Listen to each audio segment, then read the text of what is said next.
Hello, everyone, and welcome. I'm really pleased to be part of the 2026 People and Planet United Summit, a global gathering bringing together leaders from across health, technology, and innovation to explore how we can drive better outcomes for both people and the planet.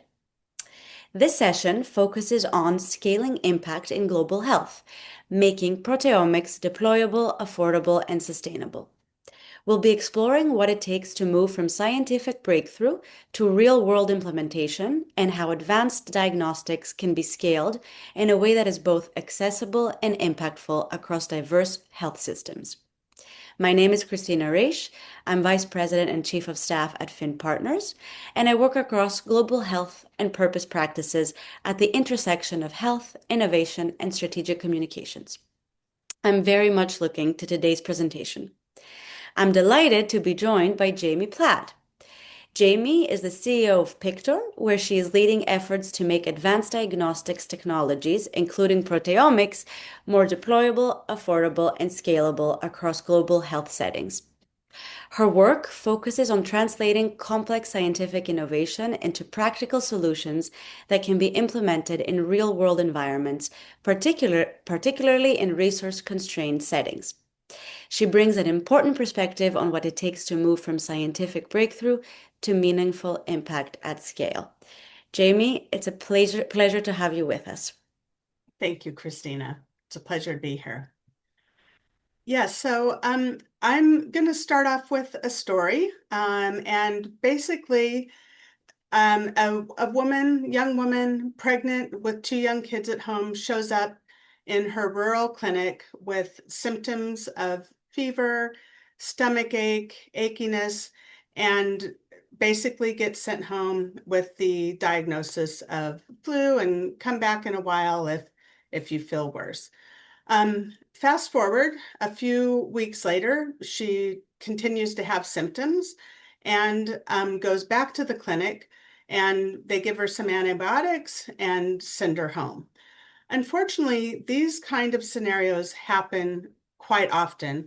And basically, the problem is because many diagnostics are just not accessible. And the implications for diagnostics and better diagnostics when it comes to global health are really important, as I'm about to show you. So at Pictor, one of the things we're doing is really trying to make proteomics and diagnostics more accessible and sustainable. And I'll explain in a bit what proteomics is for those of you that may not know. So global health is really deeply intertwined with sustainability and innovation. And one of the words I'll be using today to describe global health is One Health. This phrase has been coined and has been around for a while. And this phrase actually describes an integrated, unifying approach that aims to sustainably balance and optimize the health of people, animals, and the planet. I don't need to share with this audience how important it is that we adequately balance human and animal health. And when we think about the environment and the climate and all of those different aspects. And when we think about driving global health, especially in this forum and with this group of speakers today, what you'll see is that really an eye to improving global health is purpose-driven leadership. That's definitely needed. You need an integrated approach. You need to be able to take action across various sectors and identify the largest issues. And of course, with this, how do you improve access to some of these solutions? How do you make sure they're easy to implement? And of course, like all innovation, and not just ideation, there has to be some sort of financial return or gain associated with it. So it's really important that leaders think about this as we move forward. And that's one thing at Pictor that we're very keen on doing. And we constantly ask ourselves, where are the gaps? What can we do better? How can we improve access to health insights?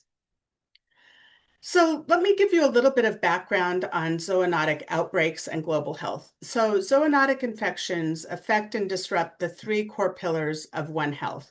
Zoonotic infections are infections that are transmitted between people and animals, sometimes back and forth in a very circular progression. Um, the data are that 60% of pathogens that cause human disease originate from animals. 75% of the emerging infectious diseases have an animal origin. 80% of pathogens that are of bioterrorism concern originate in animals, and more than 20% of global animal production losses are linked to animal diseases. So these are really staggering numbers. And one of the things that's so important as we try to address global health and zoonotic diseases is that we look at, how we make clinical decisions and the diagnostics available to provide insights earlier so that we can better intervene and manage the situations, including emerging pandemics. So 70% of clinical decisions rely on diagnostics. That leaves room for a number of other clinical decisions where there's probably diagnostic gaps. So there's definitely room to improve the diagnostic situation. And this doesn't even address some of the issues with screening and how earlier screening can also prevent additional implications. Only 3% of total healthcare budgets globally go into building and sustaining testing. Only half of the global population has access to the most basic diagnostics. So these are very simple tests like routine blood test, things like a COVID test administered at home on a strip, pregnancy tests. These are not even molecular diagnostics or anything that would remotely be seen as precision medicine. So still only half of the global population has access to these very, very basic diagnostics. And far less than 10% of the population has access to molecular diagnostics. When we think about more cutting edge diagnostics, often used in precision medicine for therapy guidance or other things, the number is even smaller, even in the US. So even if we exclude resource poor settings, there's still a lack of access for some of these really important critical tests.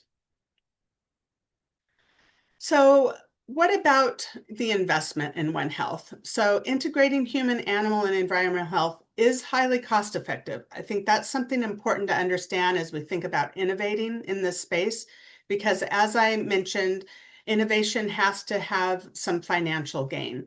Otherwise, it's simply ideation if it doesn't really get adopted and make it into the market. So some of the statistics around One Health investment, and these are from sources like the World Bank and also other agencies, are that proactive One Health actions to prevent disease outbreaks have an estimated annual rate of return of up to 86%.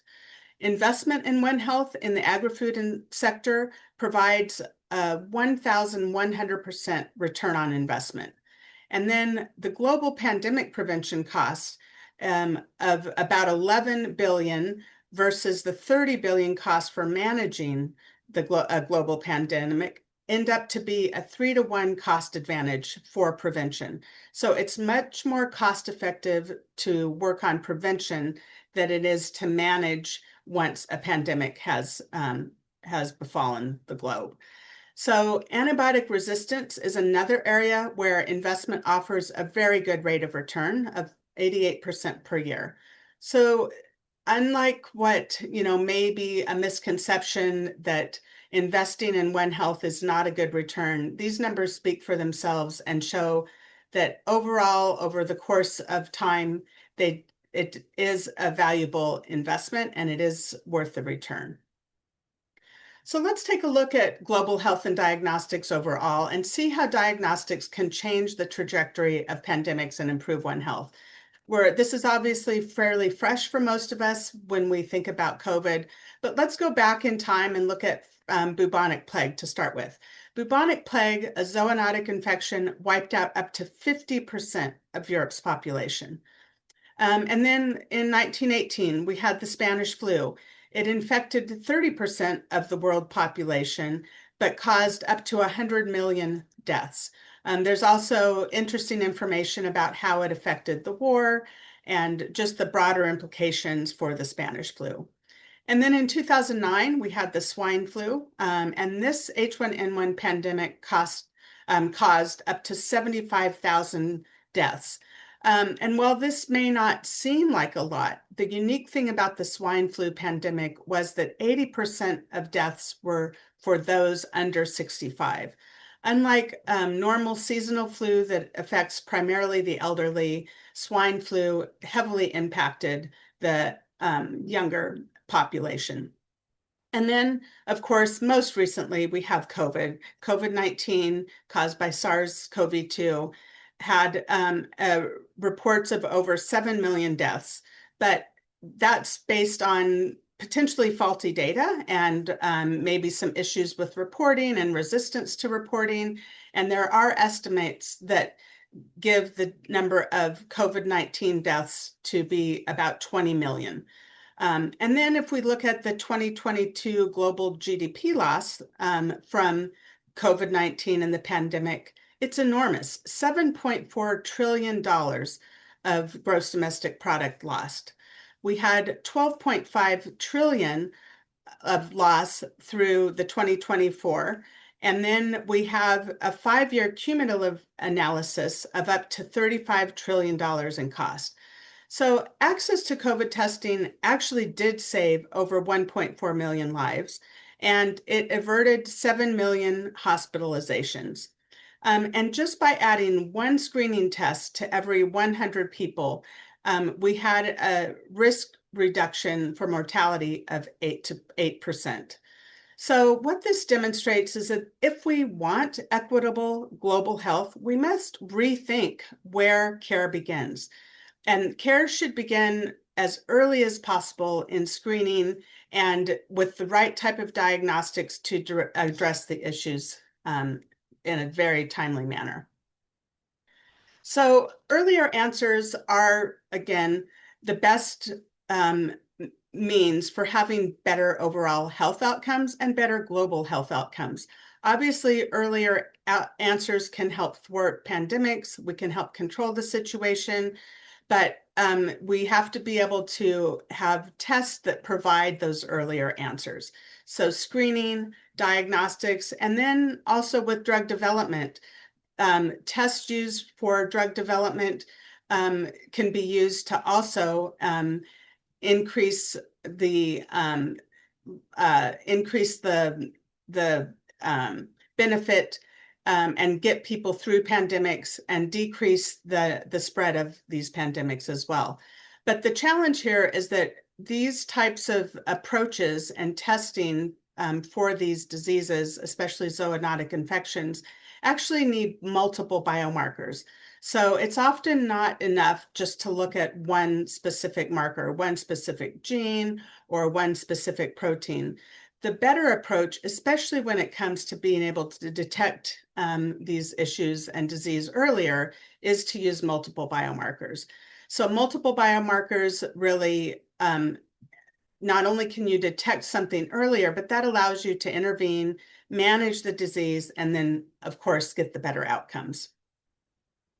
So one of the methods that is used as a biomarker for looking at disease and zoonotic infections is the proteome. The proteome is very powerful. I'm sure most of you have already heard about genomics and the genome and the power of the genome. And, you know, it really, genomics has made incredible strides in the last decade or so, and really just put, I guess, the approach to precision medicine kind of on steroids and given us a whole breadth of information and a whole new set of ways to be able to avert and manage disease, and then also deal with the appropriate therapies. So the genome has been very powerful. But the protein, the proteome, which is essentially all of the proteins expressed in a body, is incredibly more powerful. So how it compares to the genome is that the genome is the blueprint, but the proteome is actually the bricks and the lumber and everything that you use to build the house. And the proteome has exponentially more information than the genome. The genome tends to be static. Again, it's the blueprint, where the proteome is a real-time snapshot of what's actually happening in the body at a given point in time. The proteome will react to the environment.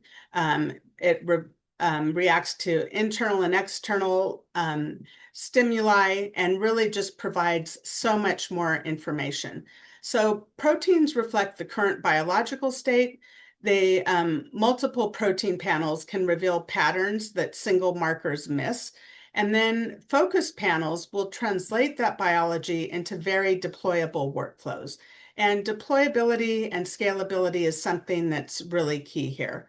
So we know that the proteome is a very powerful source for being able to monitor, prevent, and address disease. So what if we could make high quality testing accessible anywhere? Because obviously we have genomics, we have amazing things done with earlier disease detection and in liquid biopsy, all kinds of strides are happening. But as I mentioned, and as you saw from the data, these just are not highly accessible. So what if we could make this type of testing accessible anywhere? That's one thing we're really trying to do at Pictor and focused on doing. So we believe the best way to make testing more accessible and is to have a targeted proteomics approach, whereby we don't just look at all of the proteins in the body at the same time, that we're still trying to understand where some of those biomarkers are used for research, but rather we look at key biomarkers that are known to be associated with diseases in order to really give a quick answer in under 2 hours and in a way that can be run almost anywhere. We've had our platform on mobile labs. We've had it in doctors' offices and had it in larger reference labs. So being able to deploy a platform that gives quick answers with a streamlined workflow is really important. So with all of the attention going into proteomics today, it's good to understand that not all proteomics are equal. And just as we saw in genomics, that things went from very research focused and translational into the clinic, that's essentially where we're going with proteomics today. We're on the verge of moving this technology into a clinically applicable, focused approach. So the Pictor platform is actually 3 components. I'm going to talk a little bit more about what we're doing and how this ties into One Health. But our approach has 3 components. We have a PictArray consumable, we have a proprietary Pict imager, and then we have the pictorial software that is AI powered and helps to read the results. All of this happens in under 2 hours with no sample prep and for under $50 a sample. As we know, bringing the cost down is really one of the key ways to make this accessible. And with so many zoonotic infections that can lead to pandemics happening in rural settings or near farms and in third world developing areas, it's really important that we bring this cost down and make screening and testing more accessible. So here's a little bit of just the technical side to help you understand our architecture. We have a PictArray, which is the consumable, and that is essentially a standard 96-well ELISA test, ELISA plate. Laboratories have been using ELISA testing and these type of plates for decades and decades. It's a gold standard in any diagnostic setting. But what's unique about our PictArray is that we actually print an array of proteins on the bottom of each well. So one sample goes into the well, but with that one sample, you get results from up to 20 different analytes. So that's 20 different answers from one sample. And the sample going in, it's important to consider, especially in resource poor settings, the type of samples that you can use. So we like to use saliva. We get really good results from saliva. That's an excellent sample type because it's non-invasive. People don't have to have a blood draw. It's very accessible, non-invasive, not scary. We can do these on nasal swabs. The technology can also work with standard blood samples, plasma and serum, as well as milk samples. And this is important because one of the things I'll illustrate in a moment is how understanding our food supply and being able to monitor for better herd health and better productivity with our production animals and agriculture is so critical to One Health. So being able to test in sample types that are appropriate for food supply or animal health are critically important. So again, I mentioned that proteomics is moving from discovery and translation into the need to have a clinical and focused approach on specific proteins. And that's one place where our particular platform fits really well. There are a number of amazing proteomic platforms out there, most of them still really dedicated to research. And the issue with these types of proteomic platforms is that they really require some infrastructure. Not only are they expensive and complex, they require highly trained people to run them in a dedicated laboratory with all of the equipment. They also, are quite expensive, and then they also require dedicated infrastructure, some bioinformatics. You have to build out a number of key elements in the process to be able to run them. So it's really still not as accessible as we would like. Now, they do uncover thousands of proteins. So for discovery work and understanding what proteins are there, it can be very useful. But if you're just looking for the clinically relevant proteins and you want to do this at scale, a focused and targeted approach like we have is much more effective. So I want to explain just a little bit about how we partner with folks, because one of the things we realize, especially as we look at the breadth of different diseases and indications and elements out there for better global health, is that we can't possibly develop every type of assay that the world would need. So what we do is we partner with people to help them develop their assays, and we essentially put it then on a platform that is very easy for them to use, very cost effective, and can help them scale. So we can work with partners like biopharma partners, other agencies to develop a test. We do that by either taking their biomarkers of interest, or we can do the biomarker discovery for them, as we've done with one of our biopharma partners.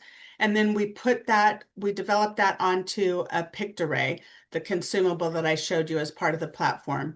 And we do that in a very cost-effective and quick way. They then test it, and then we can bundle it so that they can deploy and scale. This is also a very capital efficient model for us. It allows us to move very quickly, which of course is very important in cases where pandemics are emerging or new threats of emerging disease. So it's important to have this development phase be able to, move within the span of, 12 weeks versus, something that could take years to develop. So we like the idea too that this flywheel really helps us keep our costs low, but it allows partners to develop what they want to better meet the needs of their market and address their needs with their business and organization. Another thing that we do is help existing CLIA labs go ahead and consolidate their existing ELISA test. So if we look at the amount of consumables and plastic waste associated with ELISA testing in reference labs today, oftentimes there's several tests and several separate ELISA tests that get run to help complete a diagnostic profile. And so it may be that a technician runs 5 different ELISA assays to come up with a diagnostic or a diagnosis for a particular disease. But what we can do is we can consolidate all of these ELISA tests that a lab is running and put them in a single well on a single picked array. So what this allows us to do is use 90% less plastic per run. It gives us and gives the lab an 87% cost reduction due to staffing, labor, etc. It also gives them a 2-hour turnaround time from start to finish, and then they can do as many as 20 biomarkers at a time. And the beauty of this is, again, the access. So not only does the cost make it accessible, but for labs in the US that are already using CPT codes to bill and get reimbursed for their testing, they can actually use existing CPT codes. They don't have to go through the process of creating new codes, which has been something that has definitely affected precision medicine. That lag time to get a new code through the process and approved is something that can take up to 2 years or more. And so being able to have a lab be able to validate and deploy this and already bill for it and get reimbursed is really critical to improving the access. So I want to go over a case study or sort of use case here, and that's one that is pretty interesting because it has to do with Mycobacterium avium subspecies paratuberculosis. I know that's a mouthful, so we're just going to call it MAP, which it's commonly referred to as MAP. And MAP is the causative agent for Johne's disease. It has a major impact on herd health, on productivity, climate change, and human health. So Johne's disease reduces milk yield by up to 25%. It causes wasting in dairy cattle, amongst other organisms and animals as well. But this results in a 1% loss of revenue each year. And that's also associated with a 25% increase in greenhouse gas emissions in cows with Johne's disease over normal healthy cows. That's very significant. And then MAP infection also costs the US dairy industry up to $250 million annually.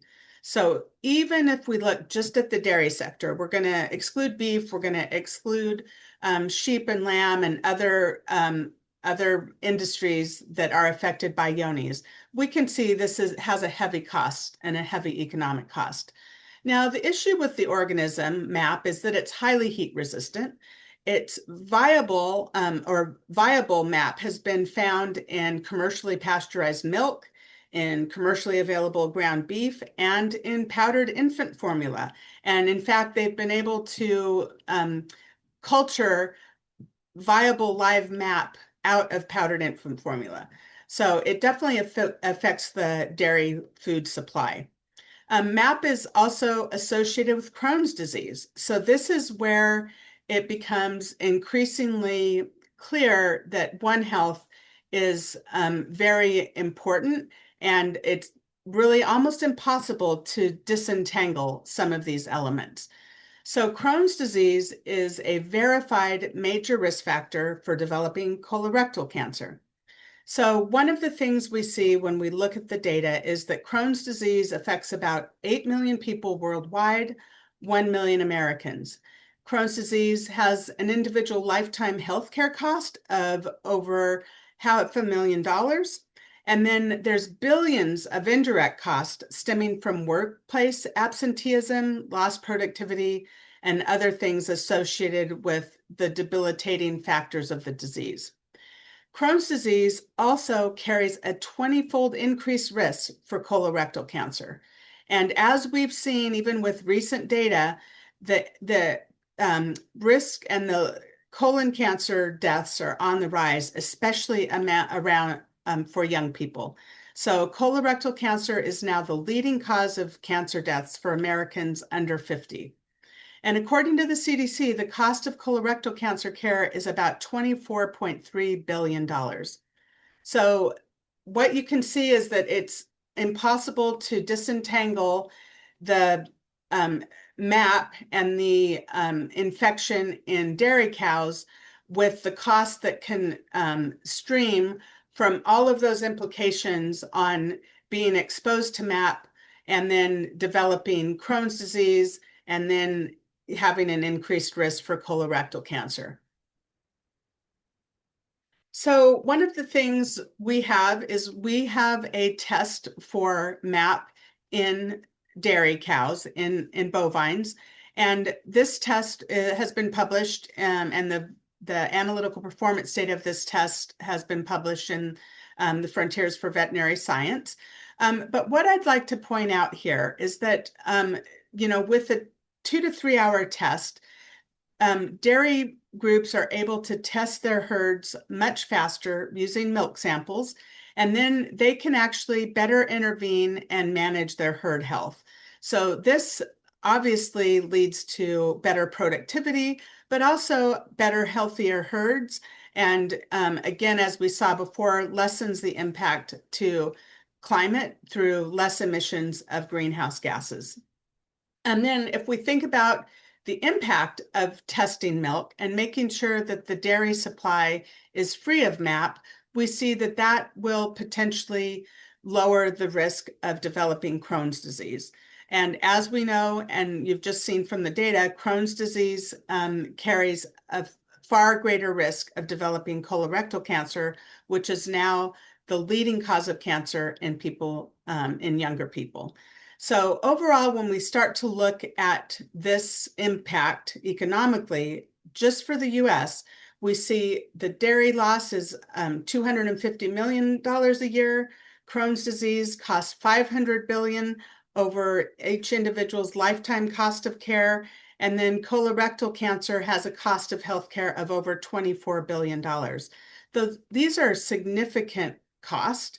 And what I just want to leave everyone with is that if we want better global health, we must rethink testing. We must rethink how to do testing and where it begins, and we must make it accessible.